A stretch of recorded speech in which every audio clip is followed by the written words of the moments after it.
Muito bem. Agora, ainda na temática dos crimes contra a administração pública, né? Esse é um tema bem longo, como vocês estão percebendo. Vamos entrar aqui em alguns crimes, gente, que são muito importantes. Mais dica aí para quem está preocupado já com o exame da OAB. Esses crimes não costumam ser tão pedidos na prova de penal da OAB, tá? Mas, vira e mexe, eles pedem lá na prova de ética profissional. Vocês sabem que no exame da OAB tem questões de ética profissional, né? E esses crimes aqui acabam sendo pedidos lá. Então, o primeiro deles é o crime de patrocínio infiel, né? Artigo 355 do Código Penal. Que vai dizer assim, ó, trair, na qualidade de advogado ou procurador, o dever profissional, prejudicando interesse cujo patrocínio em juízo lhe é confiado. Então aqui, gente, é uma coisa que, infelizmente, né, acontece de vez em quando. Alguns advogados aí que são verdadeiros bandidos, não são todos, evidentemente, eu sou advogado e não faço isso, que deliberadamente prejudicam o cliente, tá? Então, assim, é importante que seja uma coisa dolosa, né, intencional. Porque às vezes o advogado pode errar e isso prejudicar o seu cliente. Mas isso não vai necessariamente configurar o crime de patrocínio infiel, tá? Então, tá cheio de advogado fazendo bobagem por aí, né? Eu peguei um processo outro dia de um advogado, né, que perdeu o prazo e deixou transitar em julgado. Prejudicou o cliente assim de uma maneira absurda. Isso dificilmente configura patrocínio infiel, porque ele não fez com a intenção de prejudicar o cliente, né? Foi mais uma questão de incompetência, de desleixo, né? Alguma coisa assim. Então aqui é uma conduta deliberada, que acontece. Eu vou dar para vocês um exemplo, vou contar uma história que é real, tá? Uma história real que aconteceu com um colega aí, que eu fiquei sabendo. O colega, ele estava advogando na esfera civil para uma pessoa que era locatário, tá? Ele era locatário de um imóvel. E estava lá brigando na justiça com o locador, com o proprietário do imóvel onde ele morava. E por um acaso, desses acasos, assim, são muito acaso mesmo, porque essa história não aconteceu aqui em Ribeirão Preto, aconteceu em São Paulo, capital, né? Maior cidade do Brasil, uma das maiores cidades do mundo. Mas por um acaso, como o mundo é muito pequeno, o advogado que estava lá advogando para o inquilino, para o locatário, ele conhecia o proprietário do imóvel. Conhecia por outras razões, de outros carnavais. E aí o que ele fez, gente? Vejam vocês que safado. Ele foi conversar com o proprietário, obviamente sem falar nada para o cliente dele, e falou para o proprietário assim: quanto você me dá para eu perder essa causa? Tá?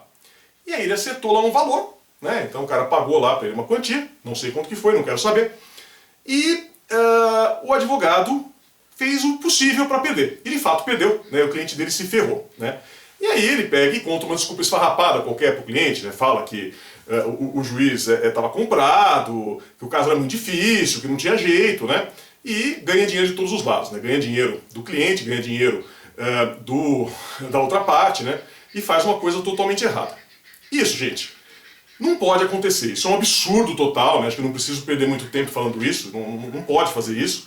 E assim, além de ser crime, como a gente está vendo aqui agora, né?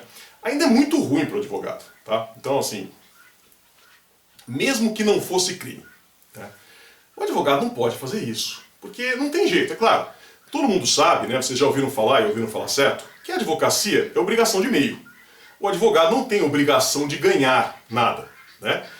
Qual que é a obrigação dele? É de empreender esforços, né? Trabalhar da melhor maneira possível para tentar resolver o problema do cliente. Mas às vezes o advogado perde. E perde mesmo. Os melhores profissionais, né, eles perdem de vez em quando, né? Então, perder não é um problema, né? Desde que seja uma derrota que aconteceu dentro do que é correto, né? Alguém tem que perder, não tem jeito. Tem uma lide, tem duas partes brigando, alguém vai perder. Normalmente é isso, né? Mesmo que tenha algum acordo. Mas, é claro que o cliente não fica satisfeito quando o advogado perde, né? Não tem por que ficar. Ele pode até entender, pode saber que é um caso difícil, que não tem o que fazer, mas ele quer que ganhe, né? Uma cliente mesmo me falou outro dia, né? Ela pegou e falou para mim assim, eu falei, bom, então é isso, né? Agora a senhora tem que estar ciente, né? Que pode ter algum recurso, tá? Então pode ter um recurso aqui, né? Vamos tentar ganhar, mas pode ter recurso. E ela que é meio mal criada, respondeu para mim assim, é só trabalhar direito, né, doutor, que não perde, né? E eu falei, aí que a senhora se engana. Porque se eu trabalhar direitinho e ganhar, vai ter recurso também. Por quê? Porque a outra parte vai recorrer, né?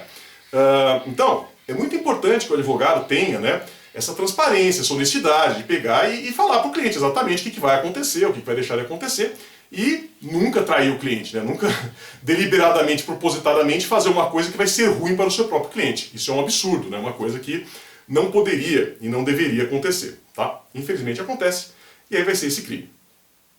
Crime próprio, né? Vai ser praticado só por advogado ou por procurador judicial, evidentemente, né? Vai acontecer quando o interesse que está sendo defendido pelo advogado for legítimo, né? E deve ser algo, né, errado, praticado em juízo. Mas notem, não necessariamente juízo criminal. Por isso que eu contei para vocês a história do advogado civilista que fez coisa errada. Criminalista pode fazer também? Claro que pode, né? O advogado fica sabendo, às vezes, né, de coisas do cliente que podem prejudicá-lo. E isso deve ficar com o advogado, sigilo profissional, obrigação nossa, né? Infração gravíssima você revelar o sigilo profissional. Mas não é só na esfera criminal que isso vai acontecer, tá? Notem, gente, que esse crime aqui, ele pode ser tanto comissivo, né? Então ele pode tanto acontecer quando o advogado vai lá e faz alguma coisa, quanto omissivo, deixar de fazer alguma coisa, né? Então, o advogado vai lá, provoca uma nulidade, revela o segredo, perde o prazo de propósito, deixa prescrever, né? Esse tipo de coisa pode configurar aqui o patrocínio infiel, tá? Não precisa que o advogado tenha um mandado formal, um mandato formal, né? Então, vocês sabem, né, que muitas vezes o advogado faz um contrato com o cliente, tem a procuração, tudo isso, né? Mas aí quem é civilista sabe melhor do que eu que o contrato, né, seja ele qual for, ele é caracterizado pelo acordo de vontades, né? Então a papelada lá toda que existe, do instrumento e tudo mais, é apenas para fazer prova de que houve aquele acordo de vontades, tá? Então, havendo acordo de vontades, o advogado vai lá e faz alguma coisa errada, a gente tem aqui, né, esse crime sem dúvida nenhuma, tá? Não faz diferença se o advogado cobrou ou não, tá? Então, o advogado normalmente cobra, deve cobrar até, não tem nada de errado nisso, mas mesmo que ele faça pro bono, né, se ele está fazendo aí um trabalho pro bono, ele deve fazer direito. Eu fiz uma defesa pro bono recentemente, não ganhei nada, né, trabalhei bastante, não ganhei nada, consegui resolver lá o problema da moça, né, que era minha cliente, mas estou com todas as obrigações que qualquer advogado tem. Né? Não posso sair por aí contando coisas que eu sei do caso, que eu sou em sigilo profissional, né? E não posso prejudicá-la, falar como não estou ganhando, né, então eu vou fazer. Não, claro que não. Eu tenho que manter aqui a minha ética profissional sempre de qualquer maneira, tá? E se o cliente concordar? Pode.